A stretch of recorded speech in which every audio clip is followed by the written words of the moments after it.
Combien cela coûterait d'être Iron Man?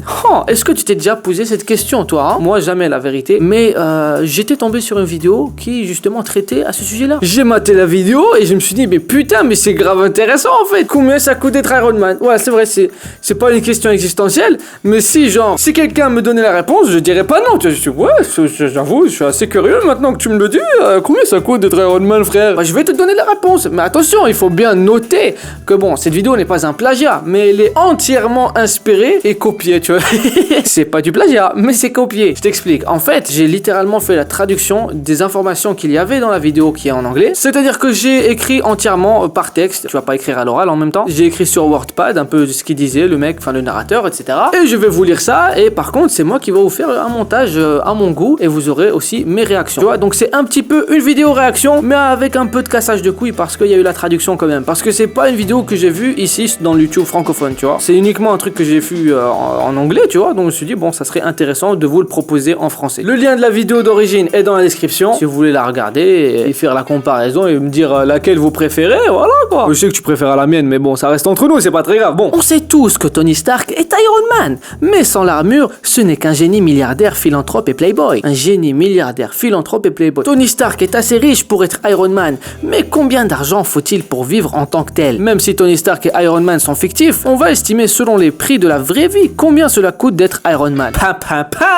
Dis-moi, je pourrais être narrateur ou pas? Ou bien présentateur, des trucs stylés. J'ai des talents de narrateur, on l'a déjà dit, tu vois. Donc, bon, je vais pas faire les interruptions toutes les 2 secondes, tu vois. Il y aura 6 éléments distincts dans cette vidéo et on va commencer par ses biens immobiliers. Tony Stark vit dans un manoir sur une falaise à Malibu. Et c'est high-tech de ouf, mon frère. Genre, je sais pertinemment que ta daronne n'a jamais vu ça. Et c'est pas pour être insultant, t'as qu'à lui demander, elle a rien vu de tout ça, frère. Les maisons à Malibu qui font cette taille coûtent généralement 75 millions de dollars. La chose la plus proche à la maison de Tony Stark dans la vraie vie serait la maison de Bill Gates à Washington. Avec des ordinateurs qui te parlent, frère. De la musique dans la piscine, les sols chauffés, une bibliothèque privée et un garage pouvant accueillir jusqu'à 23 voitures. Je me sens un peu pauvre à côté, tu vois, quand je te dis que j'ai même pas le permis. Alors laisse tomber, une voiture, c'est non. Les compagnies d'assurance ont estimé la valeur de la propriété à plus de 147 millions de dollars. À cela, on ajoute 10 millions de dollars rien que pour le fait que ce soit à Malibu. Parce que Malibu, voilà, c'est un petit peu pour les gens, voilà quoi, c'est un peu huppé, on va dire, c'est classe, c'est classe. Les surfeurs, les dauphins, ta daronne aussi. La tour Stark à New York a été inspirée du MetLife Building à Manhattan. Dans la vraie vie, le milliardaire Donald Brand possède l'immeuble et son bien a été estimé à 3 milliards de dollars. On y ajoute la technologie Stark et on obtient 3 milliards 257 millions de dollars. Pour te donner un ordre d'idée, je crois que Donald Trump, il a 3 milliards. Il a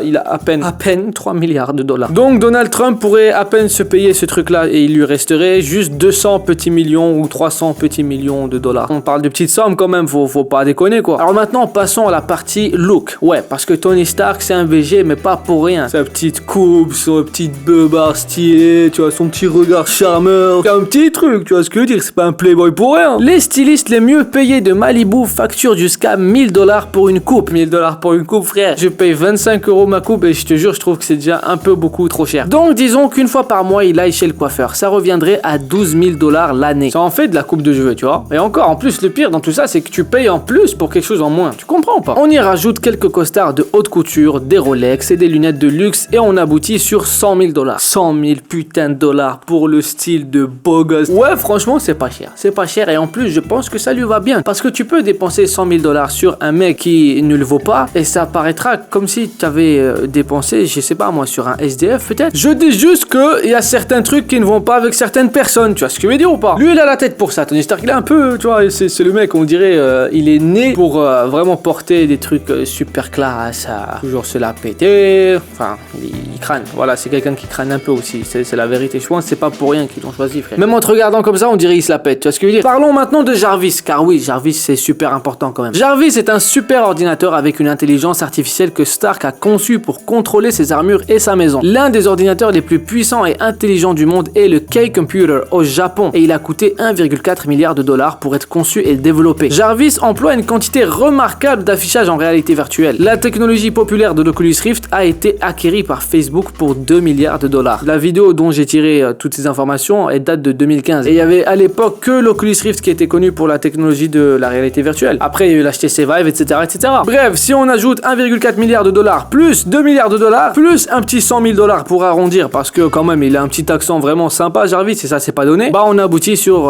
3,5 5 milliards de dollars. C'est pas donné, Jarvis. Vraiment, t'es pas donné du tout, sale bâtard. Parlons maintenant de la puissance et de l'énergie. Bon, ce que je veux dire, ça va être un peu compliqué, mais apparemment, c'est correct. J'ai fait la traduction vraiment de la meilleure manière possible. Si je me trompe, vous me le dites, mais en tout cas, la traduction, ça a donné ça. Le cœur de palladium du réacteur Arc de Stark n'existe pas vraiment, donc on ne peut pas en estimer le prix dans la réalité. Mais, selon ComicsVine, une encyclopédie en ligne de comics, le réacteur Arc de Tony Stark est capable de 12 gigajoules par seconde et 16 millions de chevaux. J'ai calculé et ça équivaut à 16 000 Bugatti. Ça en fait beaucoup. En comparaison, la navette spatiale de la NASA est capable de 37 millions de chevaux. Ça fait aussi beaucoup quand même, ouais, c'est vrai. C'est une navette spatiale aussi, frère, tu vois, c'est censé...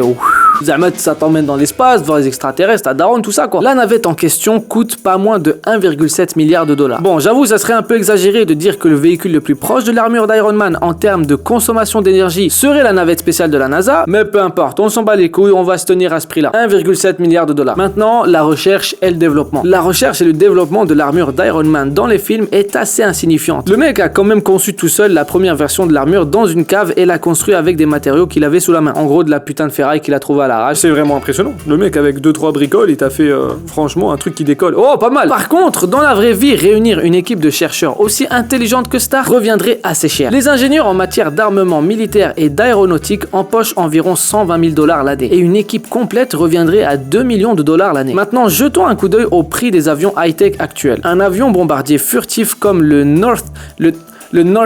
Bon, on va le refaire, tu vois, parce qu'il est un peu compliqué ce nom, tu vois. Un avion bombardier furtif comme le Northrop B2 Spirit se rapproche des capacités d'Iron Man en termes de vitesse, d'armement, etc., etc. Et selon les forces aériennes des États-Unis, en gros les US Air Force, la maintenance et la construction d'un tel engin reviendrait à 2,13 milliards de dollars l'unité. En additionnant ces deux montants, on obtient 2 milliards et 132 millions de dollars. Ok, maintenant on parle juste d'une seule armure, sa mère. Une seule. On n'a pas parlé des 46 armures, frère. C'est là qu'on aborde sa panoplie d'armures. Calculer le prix de chacune des armures d'Iron Man serait impossible parce que chacune possède des fonctions et des capacités différentes. Pour trouver un prix équivalent dans le monde réel, on va prendre le prix de l'avion le plus high-tech qui existe, qui est le Northamer, qui compte, comme vous le savez déjà, 2,13 milliards de dollars l'unité. Et on va assigner ce prix-là à chaque armure d'Iron Man. Si chacune des 47 armures vaut ce prix-là, on obtient alors un total de 100 milliards et 11 millions de dollars. Oui, alors, petite anecdote, dans la vidéo, il disait 42 armures, mais bon, ça prenait pas en compte évidemment les trucs qui sont sortis maintenant. En même temps, c'était le passé, ils peuvent pas prédire le futur. Enfin bref, il y en a 47 maintenant. Oui, je sais pas si vous avez vu, mais dans le Spider-Man Homecoming, on voit la toute dernière version, la MK47, MK47. On dirait vraiment un AK-47. C'est une arme ce délire. Enfin bref, là on arrive au moment fatidique. Le total, combien ça coûterait d'être Iron Man? Tout ça, on va additionner, d'accord? Et ça donne quoi? Si on additionnait toutes ces sommes, on aboutirait sur 110 milliards et 699 millions 100 000 dollars. Et bah putain de merde que c'est cher d'être Iron Man, c'est tout ce que je peux te dire. Alors je ne vais pas vous mentir, l'idée de base de cette vidéo aurait été de comparer par exemple Iron Man à Batman, tu vois.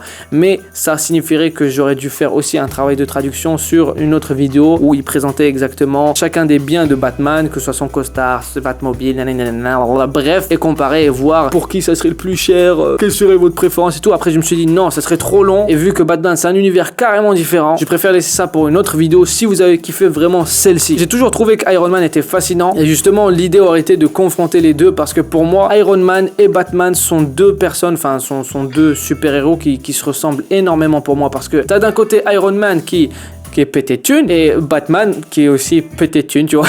Donc t'as Tony Stark et Bruce Wayne qui chacun, avec leurs moyens financiers, se procurent du matos et tout ce qu'il faut pour être qui ils sont en tant que Iron Man et Batman respectivement. Et c'est pour ça que j'avais envie de faire cette idée, mais après je me suis dit bon voilà, si vous voulez que je fasse ça pour une autre vidéo, je pourrais le faire. En attendant, vous pouvez me dire est-ce que vous préférez un mec comme Batman ou bien vous préférez un mec comme Iron Man. Personnellement, je sais qui c'est, voilà. Mais je le garde pour moi, ou bien pour une prochaine vidéo justement. Aussi, vu qu'on est là à parler d'argent, qu'est-ce que vous aurez fait avec autant d'argent? Quel aurait été votre choix de vie? Est-ce que vous aurez été un héros, un zéro plutôt? Vous aurez emprunté le chemin de Tony Stark, ou bien de un gars comme Dan Bilzerian, qui lui par contre c'est vraiment pump it up tous les jours avec plein de fumeux, de l'alcool, des caisses de luxe, des baraques de luxe, ta daronne de luxe, bref, c'est pas ça ou ça, hein. C'est ça ou n'importe quelle autre chose de votre choix. N'hésitez pas à me dire si vous voulez que je fasse d'autres vidéos comme ça. En attendant, vous laissez un gros like, petit commentaire pour me suggérer plein de choses parce que j'en ai vraiment besoin en ce moment. Prenez soin de vous, je vous dis à la prochaine vidéo. Peace! Hey, wow.